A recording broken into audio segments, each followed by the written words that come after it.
Hello बच्चों, क्या हाल चाल। मस्त एकदम। तो आज हम लोग सीखेंगे कि कैसे क्वाड्रेटिक इक्वेशन का फैक्टराइजेशन किया जाता है या फिर कैसे क्वाड्रेटिक इक्वेशन का मिडिल टर्म स्प्लिट करके उसका फैक्टर करते हैं। इन चीज़ों पर आज हम लोग चर्चा करेंगे और उम्मीद है, मेरी विश्वास है कि आज के बाद आपका फैक्टर से संबंधित किसी भी प्रकार का कोई समस्या या शंका बचेगा ही नहीं। फिर भी अगर आपका कोई डाउट, कोई शंका, कोई सवाल बच जाता है तो आप कमेंट के जरिए हमसे संपर्क कर सकते हैं या फिर डिस्क्रिप्शन में हमारा ईमेल आईडी है, आप वहां से हमको कांटेक्ट कर सकते हैं। हम आपके प्रश्नों का जवाब देने के लिए हमेशा तत्पर रहेंगे और हमेशा मेरी कोशिश यही रहती है कि हम जो कुछ भी वीडियो आप तक पहुंचाते हैं, जो भी कंटेंट आप तक देते हैं, जो भी सवाल आप तक पहुंचाते हैं, उसमें शक नाम की कोई गुंजाइश ना बचे। तो आइए चलते हैं सीधे आज की टॉपिक पर। टॉपिक है हमारा how to factorise quadratic equations. ये है आपका चैनल सीक्रेट यस 5 ट्यूटोरियल और मैं यस खान आपका इस चैनल में तहे दिल से इस्तकबाल करता हूँ। तो आज की हमारी जो टॉपिक है वो है फैक्टराइजेशन मेथड, यानी सीधे सीधे कह सकते हैं कि आज हम लोग क्या सीखेंगे, फैक्टराइज करना, बंटवारा करना, टुकड़ा टुकड़ा करना। इसी को एक और नाम से जानते हैं स्प्लिट, मतलब खंड करना। तो किसका खंड करेंगे, सबसे मेन बात तो ये है। तो चलो पहले देखते हैं कि क्वाड्रेटिक इक्वेशन का स्टैंडर्ड फॉर्म जो हमने आपको सिखाया था वो क्या था।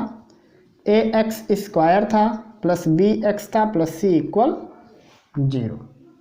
हो गई बात। ये क्या था हमारा स्टैंडर्ड फॉर्म। स्टैंडर्ड फॉर्म क्या था, ax² plus bx plus c equal 0। a का मतलब x² का गुणांक, b का मतलब x का गुणांक, c का मतलब कांस्टेंट टर्म, अचर पद या जिसमें x ना हो वो सब। आगे बात समझ में। अच्छा, अब मेन समस्या यह है कि हमको फैक्टराइज क्यों करना पड़ता है।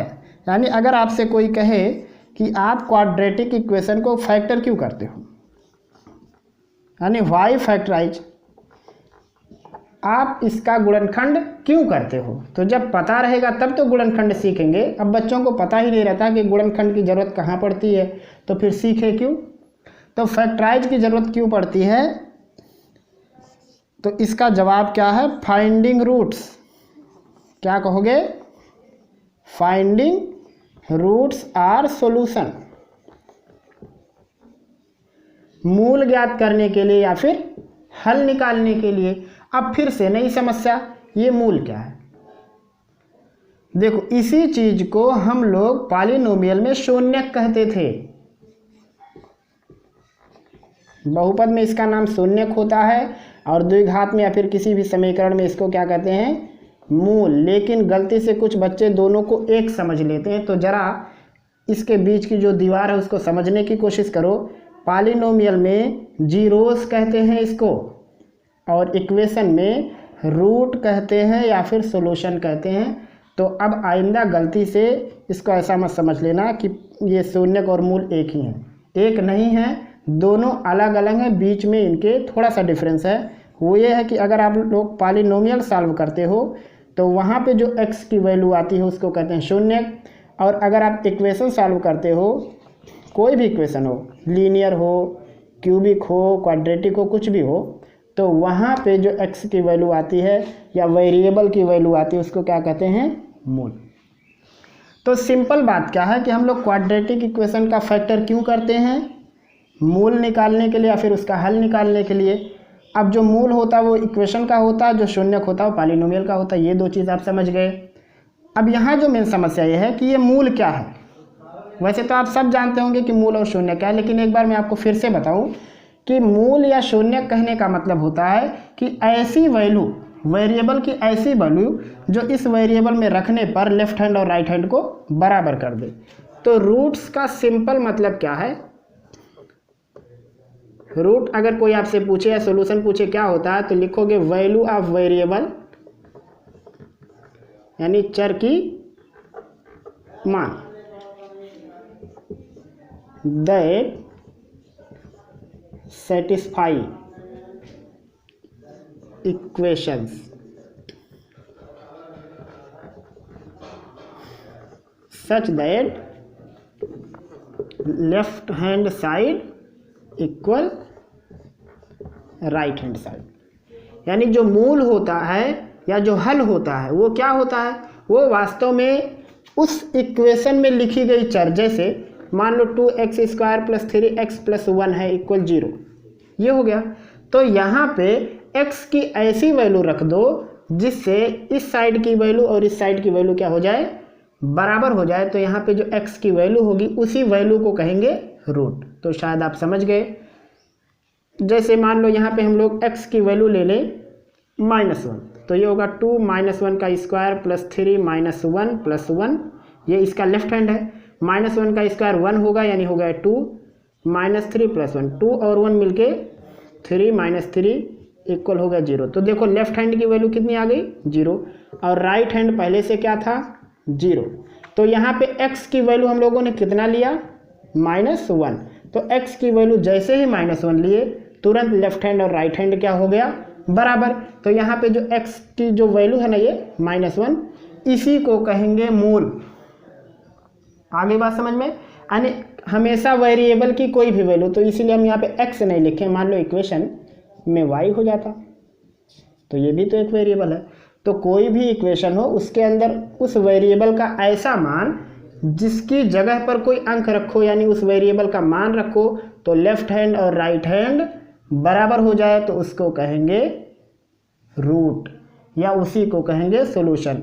यानी हम लोग ऐसा लिख सकते हैं कि x = -1 इस द्विघात समीकरण का एक हल है, या इस द्विघात समीकरण का एक मूल है। तो शायद आप इतनी बात समझ गए होंगे कि फैक्टराइज क्यों करते हैं, मूल निकालने के लिए। मूल किस में होते हैं, इक्वेशन में होते हैं। शून्य किस में होते हैं, पॉलिनोमियल में होते हैं, बहुपद में होते हैं। इसी रूट को सॉल्यूशन कहते हैं। रूट और सॉल्यूशन क्या होता है, तो रूट और सॉल्यूशन वेरिएबल की एक ऐसी वैल्यू होती है जो इक्वेशन में रखने पर लेफ्ट हैंड और राइट हैंड को बराबर कर देती है। तो इसी रूट को निकालने के लिए, यानी रूट की वैल्यू निकाले कैसे, उसी का एक आइडिया है क्या, फैक्टराइज। यानी सॉल्यूशन और हल ज्ञात करने के लिए हम लोग फैक्टराइज मेथड अपनाते हैं, गुणनखंड की विधि अपनाते हैं। तो अब चलो सिखाता हूँ आपको कि कैसे करना है गुणनखंड, वो भी बिल्कुल सिंपल तरीके से। कोई रट्टा नहीं मारना है आपको, ज़्यादा आपको अपने दिमाग पे फोर्स नहीं देना है, बस एंजॉय करते रहो। जैसा हमारा उद्देश्य है, basic to high level we make math simple, बिल्कुल वही कारनामा हम लोग आज यहाँ करने वाले हैं। तो अब चर्चा करेंगे हम लोग किस पे, फैक्टराइज कैसे करें, यानी हाउ टू फैक्टर, गुणनखंड कैसे करें, या द्विघात समीकरण को गुणनखंड में विधि से कैसे हल करें। तो चलो पहले कुछ मैं आपको सावधानी बताता हूँ। देखो, सवाल तो बहुत सारे लोग लगाते हैं, लेकिन होता क्या है, कुछ लोग उसको स्वच्छता से लगाते हैं, कुछ लोग कॉन्फिडेंस से लगाते हैं, कुछ लोग डर डर के लगाते हैं, फिर भी जवाब आ जाता है। तो आपको डर डर के नहीं लगाना है, आपको कॉन्फिडेंस से लगाना है, प्लस क्लियर लगाना है। ऐसा आपको करना, ये नहीं कि आप डाउट में लगाते जाओ और गलती से x की वैल्यू आ जाए तो आप खुश मत हो जाइएगा। वास्तव में आप कितने ज़्यादा ईमानदार हो, ये आपके अंदर का दिल जानता है। आप बाहर दिखा करके किसी को नहीं, आप मैथ में इतने बड़े विद्वान हो, ये गलत धारणा ले करके या दुनिया को दिखा करके आप क्या कर सकते हो। जब आपका मन अंदर से संतुष्ट हो जाए तो समझ लेना कि हाँ, हमने इस क्षेत्र में कुछ पा लिया है।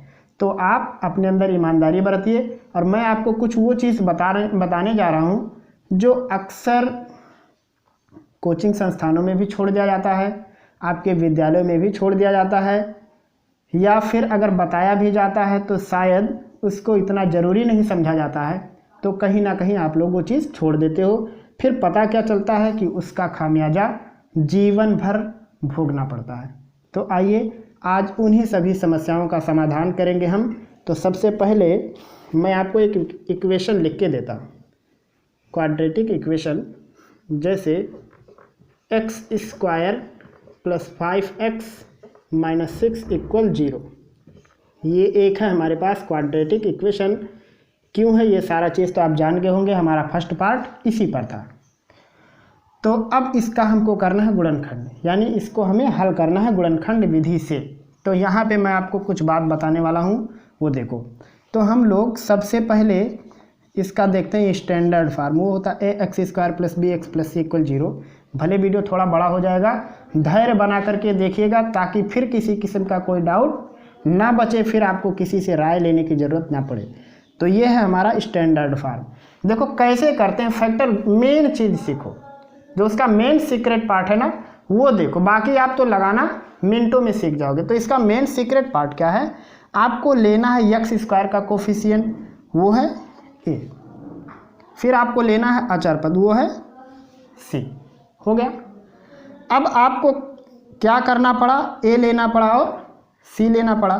तो सबसे पहले क्या लिखेंगे हम लोग, मल्टीप्लाई यानी गुणा करो a विद c। आई बात समझ में, a का c से ऐसा बना दें, a का गुणा कर लो किसमें, c में। फिर उसके बाद दूसरा पार्ट,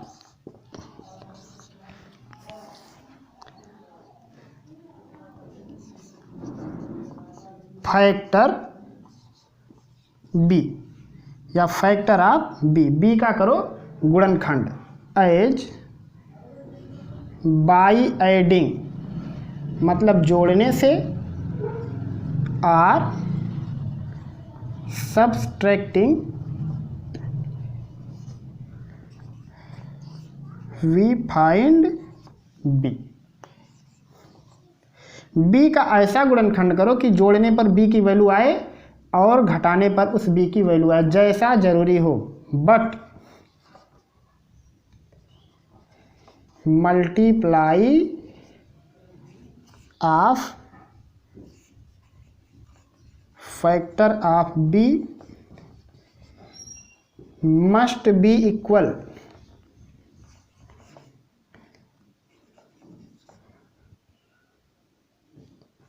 AC। अब कहो कि इतना सारा चीज़ आप लिख दिए, क्या सब किए हैं आप? तो देखो मैं आपको बताता हूँ मैंने क्या किया। सबसे पहले आपको करना क्या है, a का गुणा कर लेना c में, उसको कहीं से साइड में लिख देना AC। फिर उठाना इस b को, अब इस b के दो टुकड़े करना है, जैसा देखो यहाँ लिखा, या तो जोड़ के आपको b बनाना है या फिर घटा के। लेकिन जो भी इसके पार्ट बनेंगे उन दोनों पार्टों का गुणा इसके बराबर होना चाहिए।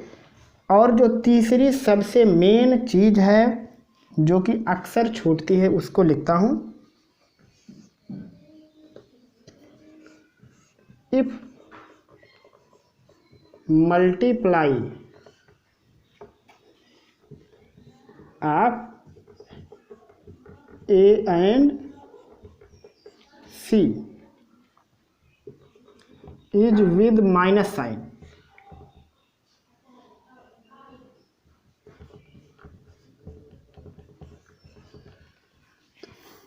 देन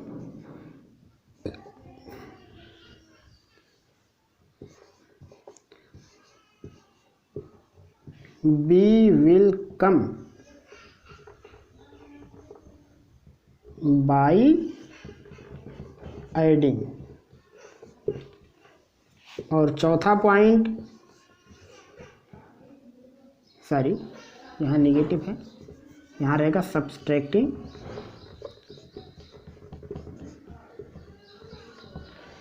और फिर है इफ़। अभी थोड़ा बोरिंग आपको लग रहा होगा लेकिन कोई बात नहीं, अब इसको उतार लीजिए फिर देखिए कैसा मज़ा आता है।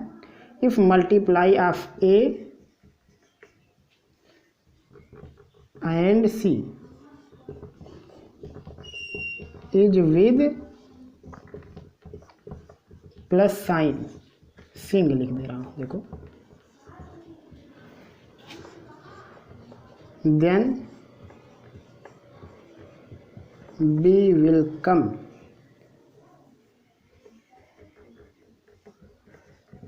by adding। आ गई बात समझ में। पहले देखो फिर से इसको समझ लो। पहले क्या करना है, ए का गुणा कर लेना सी में, ए सी आएगा। फिर अब इस ए सी की वैल्यू पाने के लिए आपको इस बी के दो खंड करने होंगे, या तो आपको जोड़ के बी लेके आना है या फिर घटा के। तो इसी समस्या का निदान यहाँ लिखा हूँ। अगर आपका ए सी का साइन माइनस आता है तो पक्का आपको ये घटा के ही लेके आना होगा, कन्फर्म। और अगर इसका चिन्ह प्लस हो गया तो ये जोड़ के आएगा। तो पहले इनको ज़रा छापो, ये जो अच्छे अच्छे लोग लिखे हुए हैं, फिर मैं आपको बताता हूँ कि कहाँ। जैसे अभी यही सवाल है ना, अभी देखो ये बड़ा उलझाने वाला, बहुत आसान दिख रहा है ना, लेकिन वास्तव में बड़ा डिफ़िकल्ट क्वेश्चन है वो। तो अभी मैं आपको बताता हूँ कि कैसे जोड़ेंगे, कैसे घटाएंगे। ज़रा छापो इसे।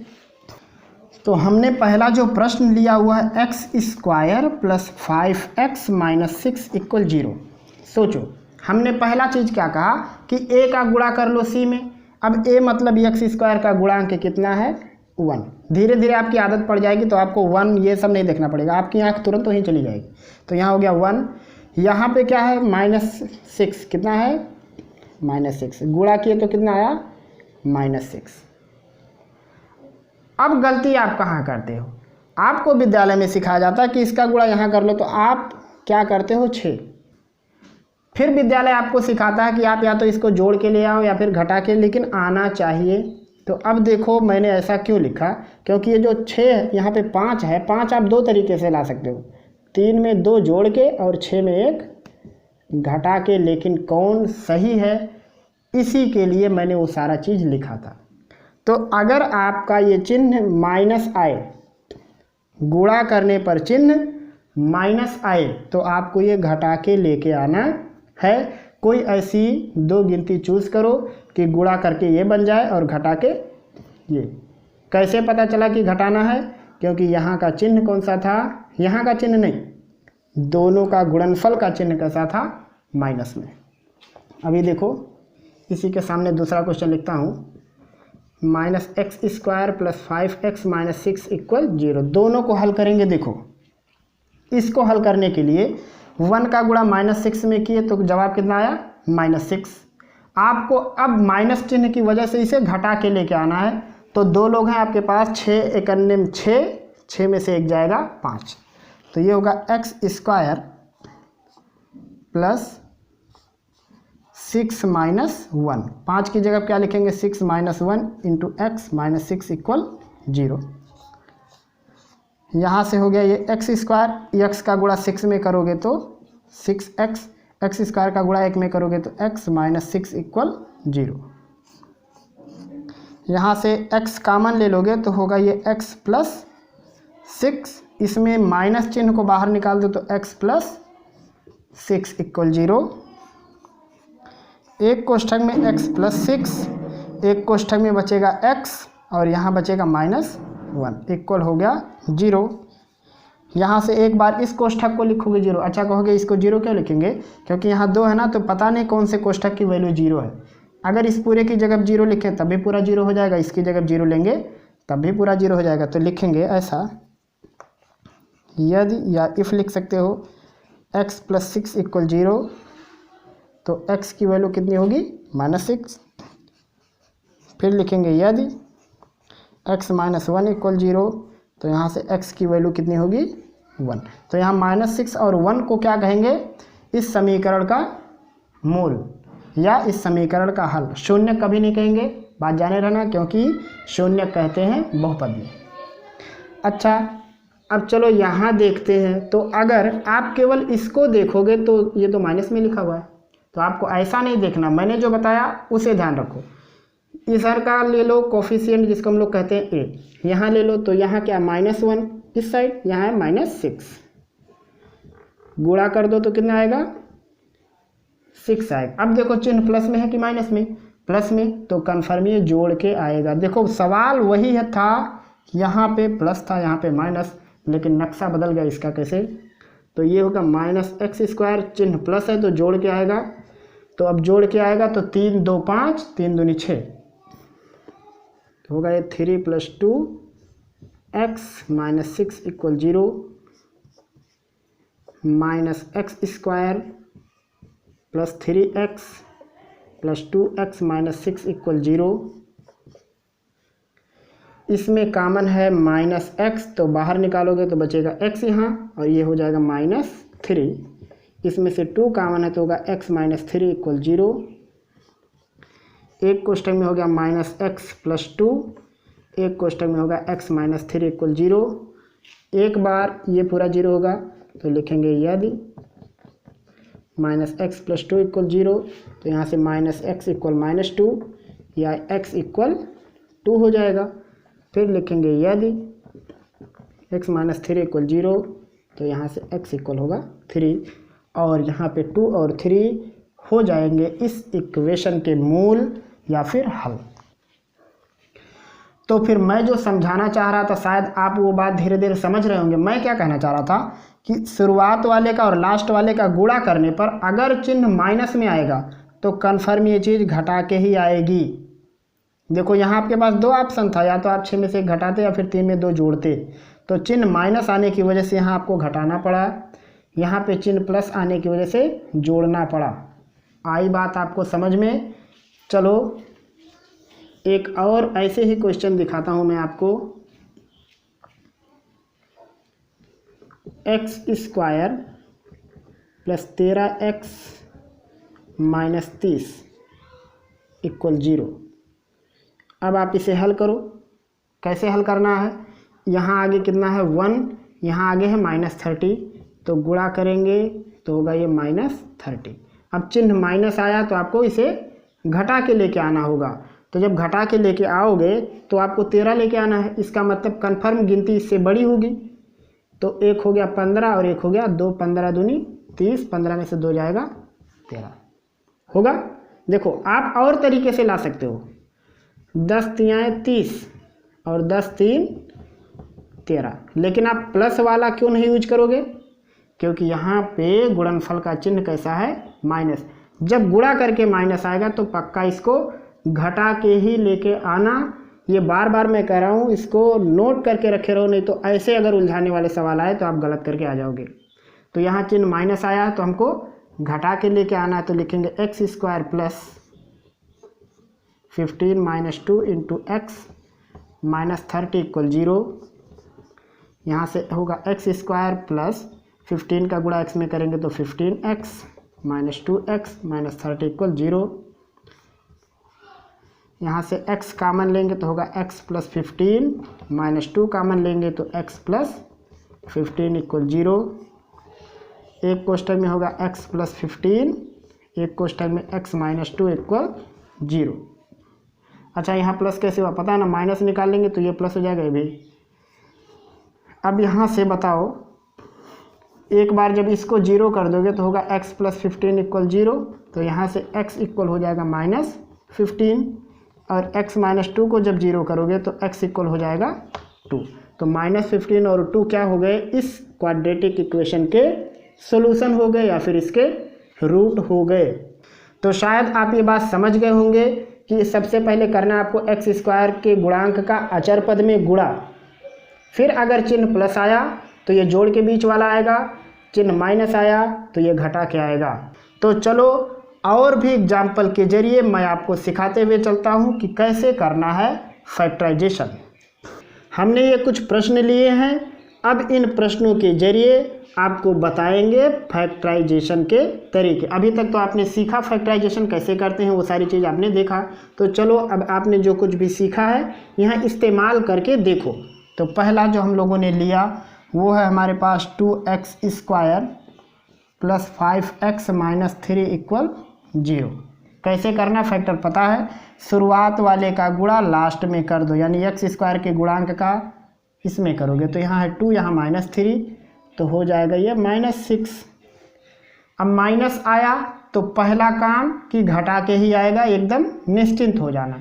तो अब घटा के आपको 5 लेके आना है और गुणा करके 6 लेके आना है।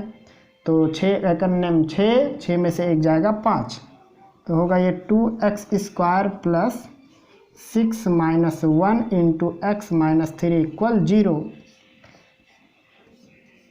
यहाँ से होगा ये 2x² + 6x - x - 3 = 0।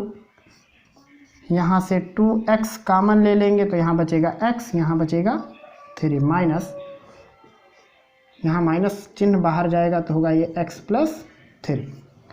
एक कोष्ठक में बचेगा x+3, दूसरे कोष्ठक में बचेगा 2x, यहाँ -1 इक्वल 0। एक बार ये कोष्ठक 0 होगा यानी x+3 इक्वल 0 लिखेंगे तो x इक्वल होगा -3, और एक बार 2x - 1 0 लिखेंगे तो x इक्वल होगा 1/2। -1 उस साइड जाएगा 1, 2 से गुणा तो भाग। तो शायद आप ये बात समझ गए। करना क्या है, सबसे पहले शुरुआत का गुणा अंत में कर दो। चिन्ह माइनस आए तो घटा के लेके आना, प्लस आएगा तो जोड़ के। तो जोड़ के इसे लाना रहता है और गुणा करके जो योग के इसका गुणनफल आता है वो चीज़। चलो दूसरे पर चलते हैं। धीरे धीरे शायद आप समझ जा रहे होंगे मैं क्या कहना चाह रहा हूँ। और वैसे तो उतने अक्लमंद हैं हमारे विद्यार्थी, और कमज़ोर ऐसा हो ही नहीं सकता। ये हो गया। इसको कैसे हल करोगे, 3 का गुणा 2 में करो, 3 दूनी 6। चिन्ह प्लस में आया, इसका मतलब इस बार गुणा करके 6 लाना है, जोड़ के 5 लाना है। तो 3 दूनी 6, 3 2 5, तो होगा ये 3x² प्लस 3 + 2 × x + 2 = 0। यहाँ से 3x² plus 3x plus 2x + 2 = 0। फिर क्या होगा, 3x कामन हो जाएगा, दोनों में 3 और x है तो यहाँ बचेगा x + 1। इसमें से 2 कामन होगा तो x + 1 = 0। एक कोष्ठक में x + 1, एक कोष्ठक में 3x + 2 = 0। एक बार x + 1 को लिखोगे 0 तो x की वैल्यू आएगी -1, और एक बार लिखोगे 3x + 2 = 0 तो x इक्वल होगा -2/3। 2 उस साइड गया तो -3 का मल्टीप्लाई 2 डिवाइड कर दो, तो आ गया होगा आपको बात मेरा समझ में। छापते हुए चलना साथों साथ, तो छापो इसको। तीसरा 6x² - 13x + 5 = 0। कैसे हल करना, 6 का गुणा 5 में किया 30, चिन्ह प्लस में आया है तो इसका मतलब इसको जोड़ के लेके आना है। तो 10 × 3 = 30, 10 × 3 = 13, तो ये होगा 6x²। इसके चिन्ह को मत देखना कि यहाँ क्या है, आपको क्या देखना है कि इन दोनों का चिन्ह कैसा आ रहा, नहीं तो पता चले इसको माइनस है तो देखो 15 दूनी 30, 15 में से 2 जाएगा 13, बस सारा काम चौपट मत करना। आपको ये देखना इनके गुणनफल का चिन्ह, और अगर वो प्लस है तो ये जोड़ के आएगा, माइनस है तो घटा के। तो इस बार चिन्ह तो प्लस है तो 10 × 3 = 30, 10 × 3 = 13 प्लस 5 = 0। यहाँ से होगा ये 6x² plus 10x plus 3x plus 5 = 0। दोनों में कामन है x, दोनों में कामन है 2, तो होगा 2 × 3 = 6, 3x, 2 × 5 = 10, 5, क्योंकि x तो निकल गया, और इसमें एक ही कामन है तो उसको बाहर रहने दो। 3x + 5 = 0।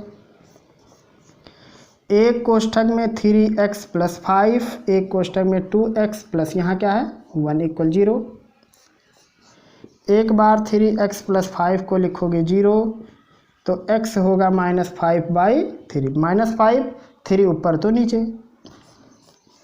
और एक बार 2x + 1 = 0 लिखोगे तो यहाँ से x की वैल्यू -1/2 होगी। आ रही है बात मेरी समझ में, आ रही होगी, बहुत आसान है ना। चलो चौथा 3x² - 13x - 10 = 0।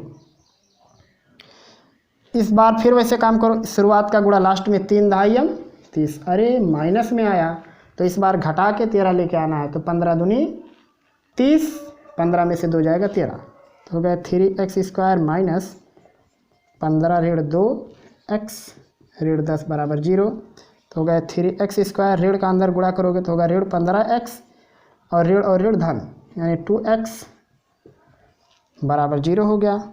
इसमें कामन क्या है 3x, तो यहाँ बचेगा x - 5, इसमें कामन है 2 तो बचेगा x - 5 = 0। कैसे देखो 3 इसमें तो यहाँ से 3 निकल गया, x बचा, 3 × 5 = 15, सारा काम हो गया इधर। इसमें से 2 निकल गया तो यहाँ x, यहाँ 5, तो एक कोष्ठक में x - 5, एक कोष्ठक में 3x + 2 = 0। तो एक बार जब लिखोगे x - 5 को 0 तो x होगा 5, और एक बार लिखोगे 3x प्लस 2 को 0 तो x होगा -2/3। तो इतने तो समझदार आप हो गए, सवाल लगाना सीख गए। चलो यहाँ इतने सारे क्वेश्चन हैं, केवल एक मैं लगाऊंगा, बाकी 3 आप लगाओगे। चलो छठवां प्रश्न मैं लगाता हूँ, वो है 3x² plus 8x plus 3 equal 0। -3 का गुणा 3 में करोगे तो होगा -9। चिन्ह कैसा आया? नेगेटिव। तो घटा के आपको क्या लेके आना है? 8 गुणा करके 9। तो 9 में 1 का गुणा करोगे 9 और 9 में 1 घटाओगे तो 8। इसका मतलब हमारे लिए 9 और 1 सही है। तो लिखेंगे 3x² plus 9 - 1 into x plus 3 equal 0। तो यहाँ से होगा -3x² plus 9x minus x plus 3 equal 0। दोनों में कॉमन क्या है? माइनस निकालो बाहर। 3 कॉमन है और x, तो यहाँ बचेगा माइनस गया, बचेगा x। माइनस निकाले हैं तो प्लस वाला क्या हो जाएगा? -3। माइनस यहाँ से बाहर निकालो, x माइनस 3 इक्वल 0। एक कोष्ठक में x -3, एक कोष्ठक में -3x minus 1 equal 0। -3x minus 1, तो एक बार ये 0 होगा, यानी x माइनस 3 हो जाएगा 0। तो यहाँ से x होगा 3, और एक बार -3x माइनस 1 होगा 0। तो यहाँ से -3x हो जाएगा 1 उस साइड, और x हो जाएगा -1/3, क्योंकि आगे माइनस लगा हुआ ना। तो -3 को उस साइड डिवाइड करोगे तो -1/3 हो जाएगा। तो शायद आपको फैक्टराइजेशन सिस्टम समझ में आ गया होगा। यहाँ पे मैं आपके लिए सवाल छोड़ रहा हूँ, 1 2 3 आप खुद कीजिएगा, बाकी तो आपके पास प्रश्नावली में तो सवाल भरे पड़े हैं। एक्सरसाइज तो आपका बना ही इसीलिए, लेकिन इनको भी लगाइएगा, सॉल्व करने की कोशिश कीजिएगा। कमेंट में आंसर भी बता सकते हैं अगर ज़रूरी समझेंगे तो अब हम लोग बात करेंगे कि आज के कंप्लीट वीडियो में हम लोगों ने किस बात पर चर्चा की, ताकि वीडियो बंद करते करते आपके दिमाग में सारी चीज़ें फिर से आ जाएं। आइए अब एक बार उन सारी चीज़ों को रिवाइज करते हैं जिसको कि आज के वीडियो में हम लोगों ने सीखा। तो हम लोगों ने जो सीखा वो क्या है? फैक्टराइजिंग या फैक्टराइजेशन कह सकते हैं। इसी को हम लोग क्या कहते हैं? स्प्लिटिंग द मिडिल टर्म, यानी मध्य पद का बंटवारा।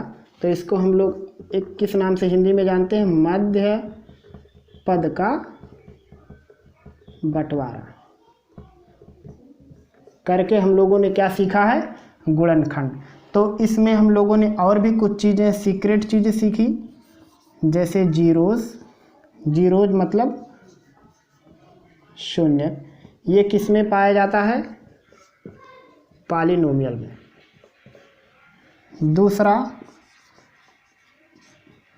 रूट्स या सॉल्यूशन, मतलब हल, मूल या हल कह सकते हैं। ये किस में पाया जाता है? इक्वेशन। किसी भी घात का इक्वेशन हो कोई फ़र्क नहीं पड़ता है, वहाँ पे जो भी हल करने पर आएगा उसको रूट या सॉल्यूशन कहेंगे। रूट या सॉल्यूशन वास्तव में क्या होता है? कोई पूछे तो कहोगे वैल्यू ऑफ वेरिएबल है, यानी चर की कोई मान है। Value of variable that satisfy equation. चर का एक ऐसा मान होता है जो समीकरण को संतुष्ट कर देता है, उसको कहते हैं मूल या हल। तीसरा चीज़ हम लोगों ने क्या सीखा? मेथड की, इसको कैसे हल करते हैं, यानी मेथड्स। तो अगर हम लोग इसके विधि की बात करें तो हम लोग सबसे पहले क्या करते थे? निकालने के लिए, फैक्टर करने के लिए हम लोग क्या निकालते थे? AC। क्या निकालते थे? AC। AC का मतलब क्या है? Coefficient of x² into constant term. अचर पद का और एक्स स्क्वायर के गुणांक का जो गुणा होगा उसको हम लोग क्या कहेंगे, AC। दूसरा चीज़ हम लोगों को क्या ध्यान देना था, दूसरा चीज़ हम लोगों को ध्यान में क्या रखना था, वो ये था कि AC का चिन्ह हम लोगों को देखना है। तो क्या था, see the sign of AC, AC का चिन्ह देखो। तीसरा काम क्या था कि अगर चिन्ह कैसा है, प्लस में, अगर चिन्ह प्लस है यानी प्लस साइन ऑफ AC अगर पा गए तो इसका क्या मतलब होगा, जो मिडिल टर्म आएगा वो जोड़ के आएगा, और मिडिल टर्म क्या था, वो B था। तो इसको ऐसा लिख सकते हैं कि middle term will be come by adding, जोड़ के मिलेगा। और अगर हम लोग माइनस साइन देखते थे किसका, AC का, यानी AC का चिन्ह अगर माइनस आया तो इसका क्या मतलब था, इसका मतलब ये था कि मिडिल टर्म यानी बीच वाला पद will be come by subtracting, हो गया। और पांचवा जो मेन चीज़ कह सकते हो वो ये था कि हमको ऐसे 2 अंक लेने थे कि गुणा करके AC आए और जोड़ के या घटा के B आए। तो हम लोगों को क्या लिखना है यहाँ पे, इसको समझने के लिए हम लोग ऐसा लिख सकते हैं कि मिडिल टर्म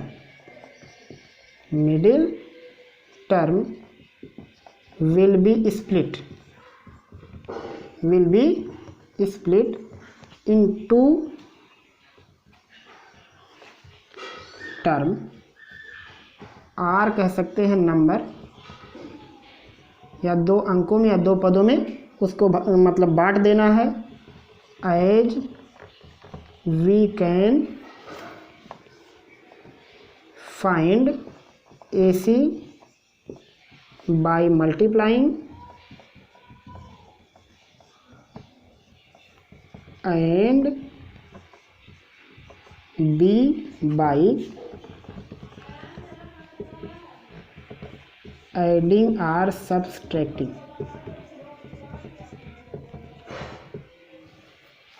तो ये इतनी सारी चीज़ें हम लोगों ने आज के वीडियो में विधिवत तरीके से सीखा है, और मेरे ख्याल से आज की जो भी चीज़ आपने सीखी है हर एक चीज़ आपके दिमाग तक पहुंच गई होगी। आप इन सारी चीज़ों को अपने नोटबुक में उतार के रखिएगा, क्योंकि ये सारी वो चीज़ें हैं जो अक्सर एक्सपीरियंस के बदौलत ही आती हैं।